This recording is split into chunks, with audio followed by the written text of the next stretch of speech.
Hi, everyone. Henry DeVries from Agency Rainmaker TV. And this is the TV show where we help agency owners and marketing consultants find clients, right fit clients. And I like to bring people from different fields and people I meet who are interesting. And I've got CJ Grace with us today. CJ, how are you today? I'm doing fine. Thank you so much for having me on the show. Well, thank you so much for having me on your show. And it made me want to invite you to this show. So, first, tell us who you are briefly. Well, yes, we met because you were a guest on Bookish Talk, which is one of the Thriving Women Network shows, and I'm a host on that. But I'm also a former BBC journalist, and I am the author of two books that you can see sort of up there: Adulterer's Wife, How to Thrive Whether You Stay or Not, and My Wild Ride, How to Thrive After Breast Cancer and Infidelity. And they are pretty much comedy, self-help books with a lot of memoir in them. So take note how she's done her background to have her books there. Two books. And she has two books because when people say, CJ, I'd like to read your book, she can say, oh, which one? And the other thing is when I speak and I teach authors, hold your book up equal to your face. So if social media gets a picture, it's your face and your book. So little promotion tip there. Um, Tell us about your work because you have a very specific work. You're helping people with two different things. Well, yes, I look at generally, my work is to help people get through adversity and specifically dealing with infidelity and dealing with breast cancer. And actually, they often happen together. There is a connection between the two. One often follows the other for various reasons. And when you think about it, breast cancer affects a lot of women. 1 in 8 women in America and in the United Kingdom come down with breast cancer at one time or another in their lives. I got it twice on both sides, once on the left and once on the right. And I have a nasty little defect in one of my genes, the BRCA2 gene, that gives me a higher instance of breast cancer. So I have, it's a subject I know quite a bit about. Let's just say that. And then in terms of infidelity, I did deal with that with my husband.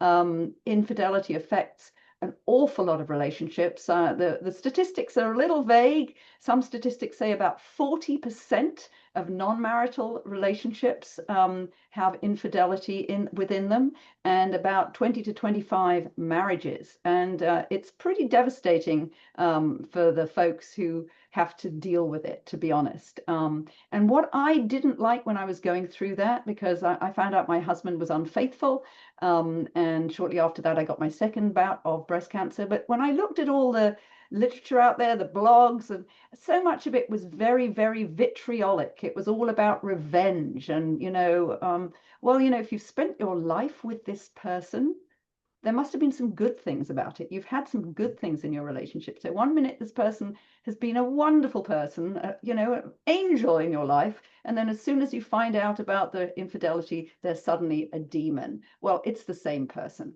So what I wanted to do was to try to get women in particular, but also men, because they deal with infidelity too, but maybe not to the same extent, but a way to get through it, to use it as a way to make your life better than before, to use adversity as a stepping stone to make your life better rather than wallowing in the victimhood, just to use it to make your life better. Well, pretty heavy topics. You're out Yes, there and with some that's why heavy I have a lot stuff. of humor because, particularly breast cancer. I mean, some of the issues with breast cancer are pretty unpalatable. The final chapter of My Wild Ride is on death and dying. But I put humor in that to make it more palatable and to make it easier to cover some of these very difficult subjects. And the fact is, humor is a vital part of improving your mood. And really, with a lot of things that happen in life, if you don't laugh, you're going to cry. And we get those magical chemicals in our brain when we do laugh. And we also think people who make us laugh are smarter people. I'm not sure if that's true or not, but that's what we think. Have a good friend who studies the connections between health and humor, and very interesting in there. Well, what we want to share is how do you promote your work? And you've Well, given us yes, some clues here. And these are the clues I want the viewers to take away in promoting their agencies and their work. What clues can we get from your work? one important thing is, I mean, I speak in local, national, and international forums about breast cancer. My main thing right now is breast cancer prevention advocacy, how to help people deal with the emotional trauma of having a cancer diagnosis, and also how to help people think about lifestyle changes to make them less likely to get a recurrence. And you talk about marketing, and one big thing about marketing is branding, and you have to have. You were talking about, everybody's got their shtick, everybody has their thing that they do, and something that developed organically for me is I have become known as the lady who throws pink bras. That's Pink me. bras. I Okay. throw pink bras. And why do I do that? Because I did a lot of research for the My Wild Ride book. Yes, it's a comic self-help book. It's very humorous, but it references over 70 books and more than 100 articles and studies. So it's very heavily researched. And one of the books that I found the most arresting, that really when gave me things that I didn't know and that I really felt that I should have known, was this one. It's not my book, but I'm going to hold it up anyway. Dress to Kill. What an amazing title that is. The link between breast cancer and bras, by Sidney Rossinger and his wife Soma Grismeyer. And he has done extensive research, and there is actually a lot of peer-reviewed research out there to show that the link between breast cancer and bras is stronger than the link between smoking and lung cancer. This isn't something that has yet been fully accepted by the mainstream. Sadly, if you Google this issue, the only study that comes up is one that was done in 2014, the Hutchinson study, which had no control group of women that didn't wear bras, and also only looked at postmenopausal women in whom the effects uh, of anything are going to be much weaker because of something known as survivor bias. In other words, younger people who would have died off from breast cancer are not going to be included in the study because it's only looking at postmenopausal women. So there are a lot of problems with that one study, and there are a lot of other studies out there that show a very significant connection, because the fact is that the bras are tight. They impede the lymph flow and prevent wastes and toxins and all of that stuff that would normally be flowing out through the lymph system from leaving the breasts. And so people can have breast pain, they can have cysts, and they can maybe have cancer too.